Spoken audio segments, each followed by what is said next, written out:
আল্লাহ পাক রব্বুল আলামিন বলেন, ফামাইয়া আমাল মিসকালা যাররাতিন খায়রান ইয়ারা ওয়া মাইয়া আমাল মিসকালা যাররাতিন শাররান ইয়ারা।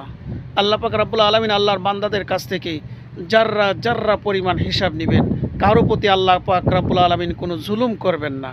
তাহলে দুনিয়ার মধ্যে তুমি যা কিছু করতেছো, তোমার সব কিছুর ফল তুমি ভোগ করতে হবে।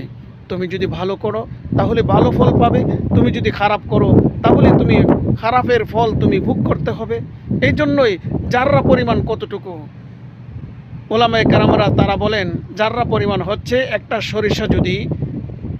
সরিষাকে যদি ৭০টা টুকরা করা হয়, ৭০টা ভাগ করা হয়, একটা ভাগ যতটুকু অতটুকু হচ্ছে জাররা পরিমাণ।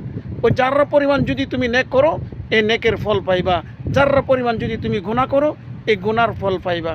এই দুনিয়ার মধ্যে মানুষ কত গুনাহ করতেছে, কত পাপ করতেছে, কত অন্যায় করতেছে, কত অত্যাচার করতেছে, কত জুলুম করতেছে মানুষের উপরে। কি জবাব দিবে আল্লাহর কাছে? মানুষ একটু চিন্তা করে না, মৃত্যুর কথা একটু চিন্তা করে না, আল্লাহকে ভয় করে না, মৃত্যুকে ভয় করে না, জাহান্নামকে ভয় করে না। মানুষ এখন পশুর মতো হয়ে গেছে দুনিয়ার মধ্যে। দুনিয়ার মানুষ এখন কেমন হয়ে গেছে? আল্লাহ, আল্লাহ তুমি সকলকে হেদায়েত দান করো।